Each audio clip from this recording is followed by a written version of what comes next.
Ang 0-2 na Titan Ultra daw ngayon ay mukhang desperado na makapanalo at magte-trade na sila sa San Miguel. Ang balita daw, itong si Jeyo Ambohot at si Ato Olar ay ibibigay na dito sa SMB at pakaisama pa yung first round draft pick nila. Kapalit naman itong si Andreas Kahilig at isasama din itong si JM Calma plus yung first round draft pick ng SMB. Kung sakasakali mga bench players yung nabanggit, no? Pero itong si Ato Olar at si Jeyo Ambohot may makocontribute din naman yan sa San Miguel. Kung sakasakali dahil si Ambohot ay 6'8 yan na may 3-point shot. So po pwede itong maging forward ng San Miguel ka-alternate sa pwesto ni Rodney Brondial. At syempre itong first round draft pick ng Titan Ultra yan ang matindi kung makukuha ng San Miguel Beermen.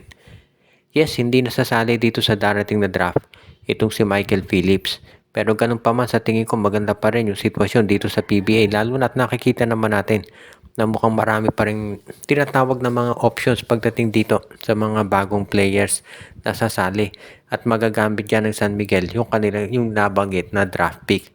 Kaya sa tingin ko pwede pa rin ito na maayos para sa San Miguel Beermen.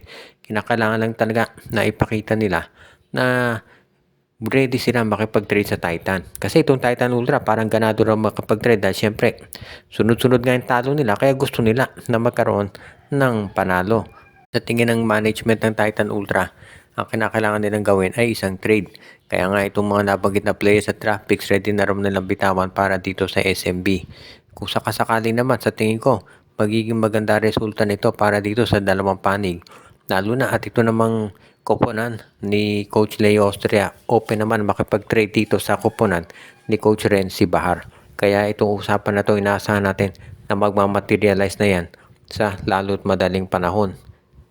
Ang Meralco Bolts ay nag-express daw ng interest dito sa veteranong si Maverick Hanmisi ng Terra Firma Jeep.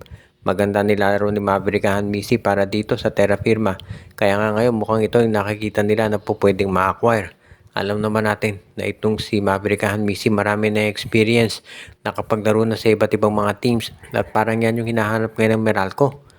Itong Meralco, marami na silang mga players sa backcourt, no? Si Jason Brickman, si Aaron Black, Chris Banquero, si Chris Newsome. Pero ngayon daw gusto nilang madagdagan pa at nakikita nila na itong si Maverick Hanmisi ang isa sa mga pwede nilang makuha para mabigyan pa sila ng tinatawag na extra na mga malalakas na mga players. Kaya nga kung sakasakali hindi na ako magtataka kung ito'y matuloy talaga pagdating dito sa lineup nitong si Coach Luigi Trillo. Kaya nga kung sakasakali magiging maganda to para sa mga nabanggit, no? Lalo na't alam naman natin na itong si Coach Luigi Trillo seryoso yan dito sa kanyang plano na i-upgrade yung lakas nitong Meralco Bolts. At yung pagkuha nga sa mga nabanggit katulad nitong si Maverick Hanmisi, yung mga may experience ng players, sigurado na maganda maiitulong yan. Kaya nga mukhang ito na talaga yung na masasabi natin na magandang pwedeng mangyari para dito sa kanilang roster. Kinakailangan lamang syempre of course nagawa nila ng hakbang to para maipakita na talagang serious sila pagdating dito sa ganyang lineup. Ngayon, ang pwede lang nating masabi dito, no, kung magkakaroon ng major movement itong Meralco Bolts at pag-trade para kay Maverick Hanmisi, magkakaroon din niya sigurado ng iba pang mga major adjustment pagdating dito sa kanilang lineup. Baka may iba pang players na matrade dyan na hindi pa naaanunsyo. Kaya yung paglipat ni Maverick Hanmisi dito sa Meralco Bolts, baka umpisa pa lamang yan ng kanilang magagawin na mga pagbabago sa kanilang lineup.